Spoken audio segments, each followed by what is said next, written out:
Wow, what a productive day, and it isn't even 8 o'clock yet.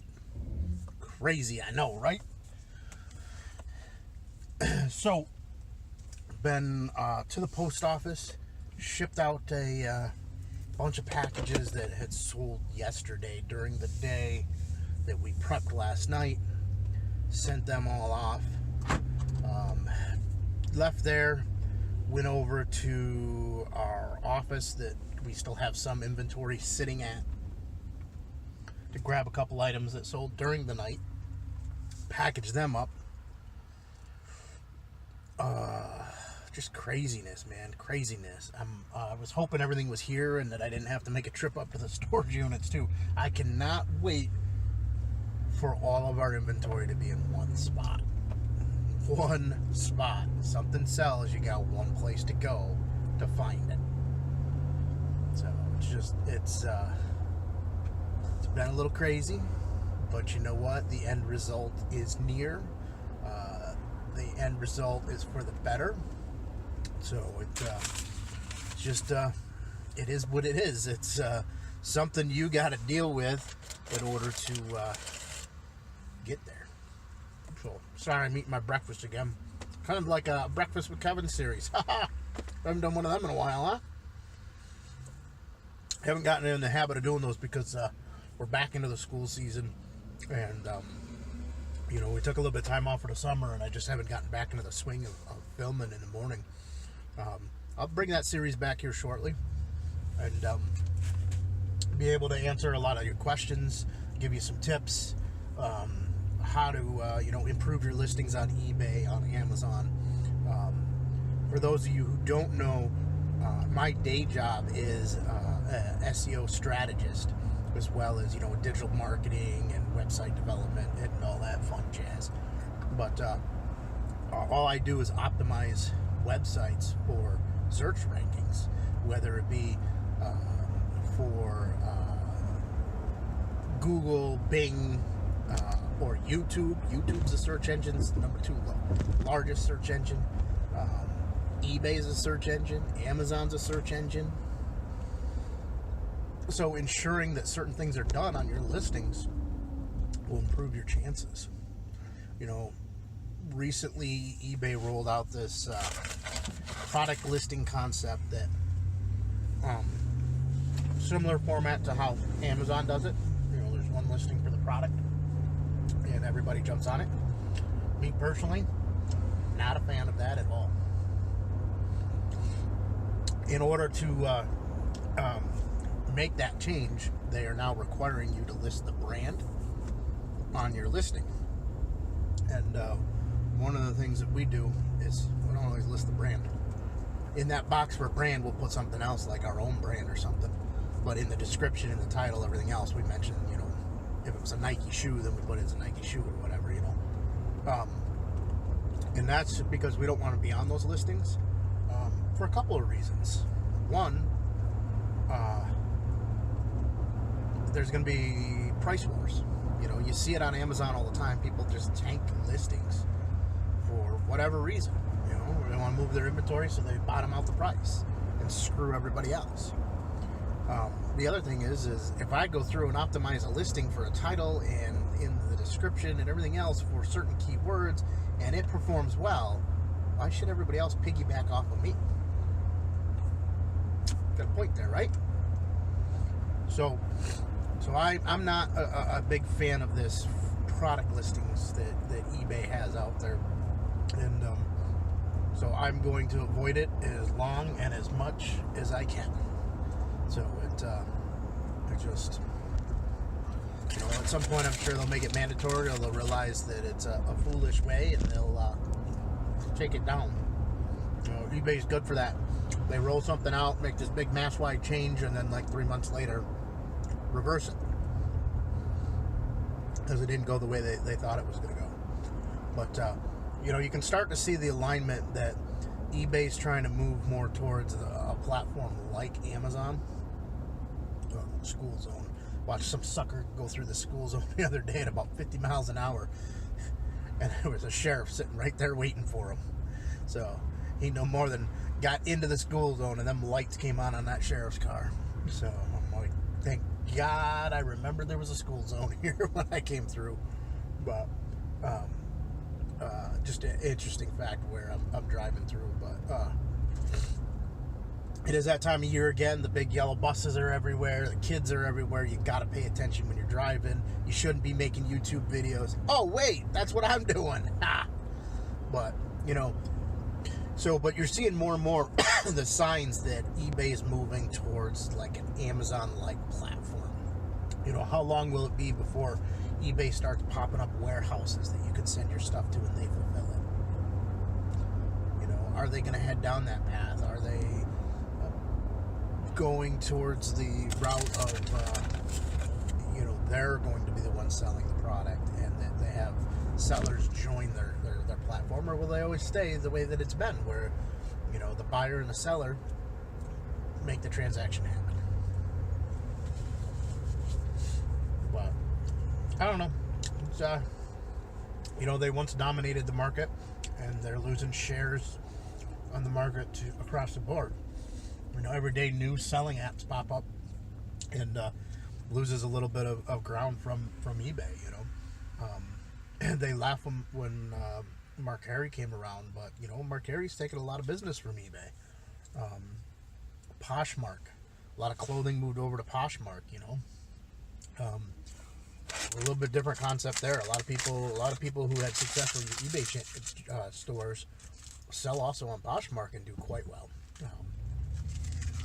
If you make more of a craft or hand goods type stuff, there's Etsy. But that marketplace itself is just different and unique. But there's all kinds of channels for you to sell your merchandise on.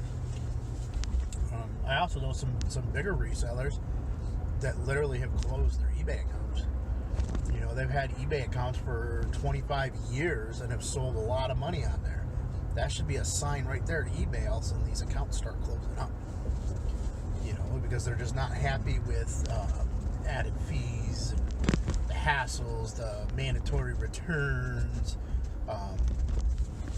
Just a lot of changes going down that have people scratching their heads saying, hey, is this still the right platform for me? Is this still the right marketplace for me to sell my goods? For us, it's great. We list some things on there, but it's got to be an item that we can ship and it's worthwhile for us to ship. We're going to make enough profit in it, because I can gladly take stuff down to a flea market or a garage sale or a festival or a show that's going on, depending on what it is, and make cash that day in my hand. Not have to wait for it to be transferred to a holding account and then pay a fee to get my money. And yeah, some of these marketplaces that I go to that I get cash in hand, I have to pay a fee to be there that day. But I just incorporate that in the cost. It's no different than the monthly fee on eBay if you've got a store, or the monthly fee on Amazon if you're a professional seller. I don't have to pay a commission per item. I don't have to pay 2 commissions per item like on eBay. I pay eBay commission, and then I can only take my money via PayPal. I got to pay PayPal commission. Yeah, you roll it into your cost, and I'm not complaining about the fees. I'd gladly pay the fees all day long to get access to those customers. But it's like you got to look at your operation, and certain items it doesn't make sense to pay those fees when you can take it to a local marketplace and get cash in hand. So, but I don't know. We're tossing around a few different ideas. We're on the drawing board for our plans. Our business has constantly evolved and changed since we started, and we're nowhere near where we thought we were going to be. And as we're closing out 2018, yes, I know it's only September, but this is the time to start thinking about it, because we're going to hit fourth quarter that's like really busy in sales, and we need to be thinking now about our strategy for 2019. Where are we going? What are we going to be doing? How are we going to operate? What are our methods? What marketplaces are we going to be on? What marketplaces are we going to be at? what are we going to sell?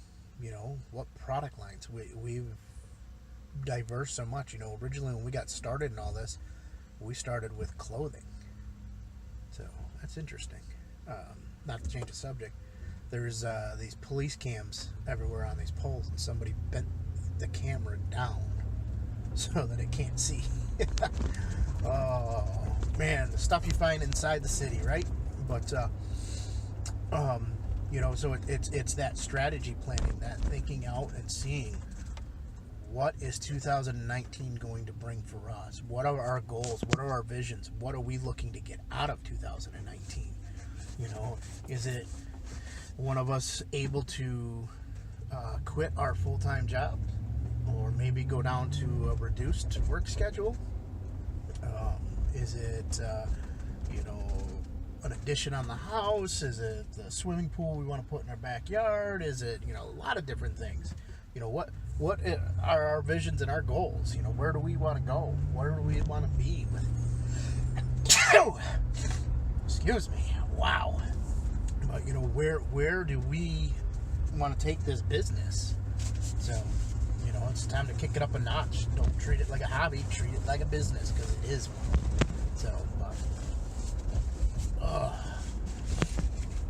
So what are you guys doing? What are you thinking about for your strategy for 2019? Where do you want to see your business go? Are you treating your business as a business, or are you treating it as a hobby? I know that there's other resellers local that I talk to all the time, and some that are not local, and they don't want a business. They just want extra money. So for them, it's more of a hobby. They complain they're not getting the sales, they're not making a lot of money that they hear other resellers talk about and make. But it's because of their mindset. Their mindset is a hobby. I'm only doing this part-time to make a little extra cash. Not, this is a business and I need to make money. So I'm going to leave you with that. I want you hustlers to go out there and think about what it is that you want to achieve in 2019. I want you to write down 3 goals. 3 goals. 1 for the business, 1 for you personally, and the 3rd one is going to be an achievement that you can reach.